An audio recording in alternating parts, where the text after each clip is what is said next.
Singapore में अलग अलग देश के प्रतिनिधि पहुंचे थे। आपको बताते चले कि कैंसर के विशेषज्ञों का एक जमावड़ा लगा था और ये जमावड़ा जो है एस्मो एशिया कांग्रेस की तरफ से लगाया गया था। वहाँ पर अलग अलग जो देश के प्रतिनिधि पहुंचे थे और भारत की तरफ से डॉक्टर अभिषेक आनंद वहाँ पर पहुँचे हुए थे। नारायण कैंसर सेंटर के जो डॉक्टर अभिषेक हैं वहाँ पर अकेले यानी इकलौते भारतीय थे जो वहाँ पर अपनी बात रखने के लिए पहुँचे हुए थे। कैंसर के संबंधित तमाम जो बिंदुओं पर चर्चा के लिए पहुँचे हुए थे और वहाँ से लौटने के बाद से अपने स्वदेश लौटने के बाद से अपनी बातों को साझा करते हुए क्या कुछ करे, पहले आप सुनिए।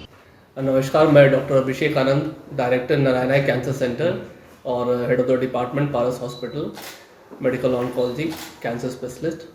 मैं आज आप लोगों के साथ हूँ और ये बताना चाहता हूँ कि अभी रिसेंटली एक कॉन्फ्रेंस एस्मो एशिया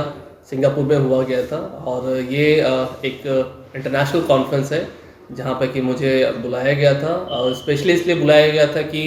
पूरे भारत में जो कोलोन कैंसर, आंत का जो कैंसर होता है और मुंह का cancer, head and neck cancer, इसके बारे में जानकारी देने के लिए, जानकारी साझा करने के लिए जो हमारे विश्व में दूसरे देशों से जो लोग आए हुए थे, जो रिसर्चर्स आए हुए थे, उनके साथ एक एड बोर्ड मीटिंग करने के लिए बुलाया गया था, जिसमें कि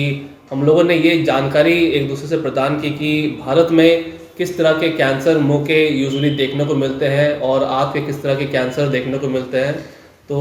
यहाँ पे यूजुअली एडवांस केसेस जो होते हैं, एडवांस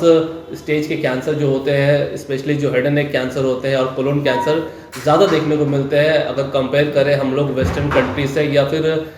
एशियन में भी अलग जो दूसरी कंट्रीज़ होते हैं, जैसे थोड़े विकसित जैसे जापान हो गया और सिंगापुर हो गया, उसके तुलना में हमारे यहाँ एडवांस कैंसर ज़्यादा देखने को मिलते हैं। दूसरा सबसे कॉमन जो कारण होता है ओरल कैंसर का, वो तंबाकू होता है और तंबाकू में स्पेशली जो हमारे यहाँ पान पराग गुटखा इसकी जो आदत है, इसके कारण से हमारे यहाँ कैंसर काफ़ी ज़्यादा होता है, ओरल कैंसर। और एक इम्पॉर्टेंट चीज़ ये भी है कि हमारे यहाँ नेग्लेक्ट बहुत करते हैं लोग। जैसे अगर गांव में जाएंगे तो वहाँ पे अवेयरनेस की कमी है, अवेयरनेस की कमी होने के कारण ज़्यादातर पेशेंट जो हमारे पास में आते हैं वो एडवांस स्टेज में आते हैं, जिसके कारण उनका इलाज थोड़ा कठिन हो जाता है। और अगर हम लोग दूसरी तरफ बात करें कोलोन कैंसर यानी कि आंत के कैंसर के बारे में,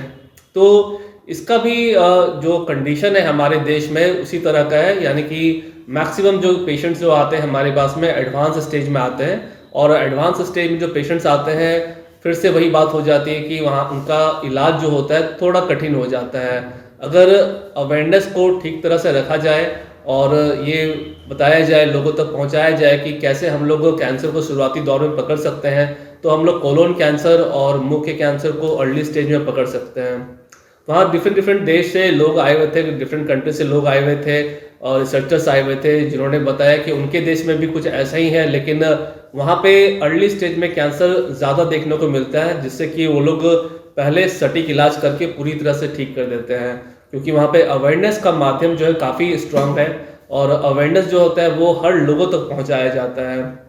इसके अलावा सरकार की भी जो कुछ नीति होती है जिसमें कि पेशेंट्स को कितना हद तक हम लोग हेल्प कर सकते हैं, किस लेवल पे जाके उनको हेल्प कर सकते हैं, टारगेटेड थेरेपी, इम्यूनोथेरेपी पे हम लोग हेल्प कर सकते हैं, तो इसके भी स्कीम्स डिफरेंट कंट्रीज़ में अलग प्रकार के हैं। हमारे कंट्री में भी अब काफ़ी सारे स्कीम्स आने लगे हैं, जैसे कि आयुष्मान भारत है हमारे पास में और अलग अलग CMRF मुख्यमंत्री राहत कोष की योजना है जिसके द्वारा हम लोग मैक्सिमम पेशेंट्स को एक हेल्प कर सकते हैं। जो गरीब पेशेंट्स होते हैं जिनके पास पैसे का अभाव होता है, उनको भी एक उचित इलाज देने में अब हम सक्षम हैं।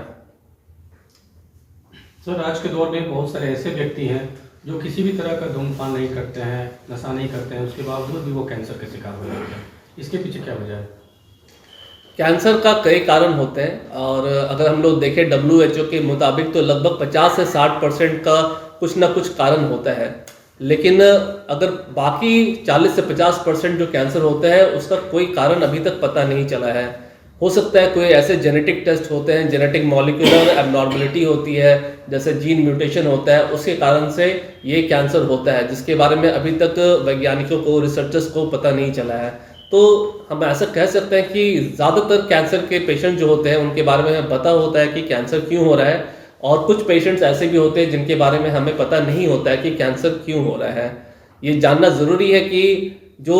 कैंसर के कारण होते हैं उसके जिनके बारे में हमें पता है उनसे अगर हम लोग बचे तो 50 से 60% कैंसर से हम लोग बिल्कुल पूरी तरह से बच सकते हैं। इसके अलावा कुछ कैंसर ऐसे होते हैं जो कि फैमिलियल होते हैं, मतलब कि अगर आपके परिवार में किसी को कैंसर, जैसे कि आपके परिवार में किसी को ब्रेस्ट कैंसर है, किसी को ओवरी का कैंसर है, किसी को प्रोस्टेट का कैंसर है, तो कहीं ना कहीं कुछ ऐसे जीन्स हैं, ऐसे म्यूटेशंस हैं अपने बॉडी के अंदर में जो आपको भी उस कैंसर के लिए प्रोन बनाता है, मतलब कि आपके अंदर वो कैंसर होने की ज़्यादा चांसेस है एज़ कम्पेयर टू दूसरे जो इंडिविजुअल्स हैं। तो ऐसे केसेस में हम लोग को ये जानना ज़रूरी है कि इसके भी कुछ अवेयरनेस के तरीके होते हैं, स्क्रीनिंग का माध्यम होता है जिससे हम लोग ऐसे कैंसर को अर्ली स्टेज में पकड़ सकें। और एक बार जब हम लोग कैंसर को अर्ली स्टेज में पकड़ लेते हैं तो उसका इलाज पूरी तरह से संभव है, पूरी तरह से उसे खत्म किया जा सकता है। अच्छा सर, वो कॉन्फ्रेंस हुआ तो उसमें बीमारी की इलाज पर कुछ बात हुई क्या कॉन्फ्रेंस? हाँ, तो उसके बारे में जरा बताएं, क्या इलाज को क्या कुछ नया आया है दुनिया में, कोई पद्धति, क्या कोई टेक्नोलॉजी, नई टेक्नोलॉजी इलाज की? तो कॉन्फ्रेंस में हम लोग ने ये भी बात किया कि नए नई पद्धति क्या है कैंसर के इलाज के लिए, specially head and neck cancer, oral cancer और आंत का कैंसर यानी कोलोन कैंसर। तो इसमें 2-3 इम्पॉर्टेंट जो नए आविष्कार हुए हैं उसमें से सबसे पहला है टारगेट थेरेपी। टारगेट थेरेपी कुछ ऐसे मेडिसिन होते हैं जो कि आपके कैंसर सेल्स पर जाके उसको नष्ट करते हैं। जैसे जो कैंसर होता है वो कोशिकाओं से बना रहता है और उस कोशिका के ऊपर डिफरेंट टारगेट होते हैं जिसको सेल सरफेस कहते हैं। सेल सरफेस के ऊपर अलग अलग टारगेट होता है और जो टारगेट थेरेपी होता है डायरेक्टली उसी कैंसर सेल्स पर जाके काम करता है। तो ये एक बहुत ही सटीक इलाज हुआ किसी भी कैंसर के इलाज के लिए।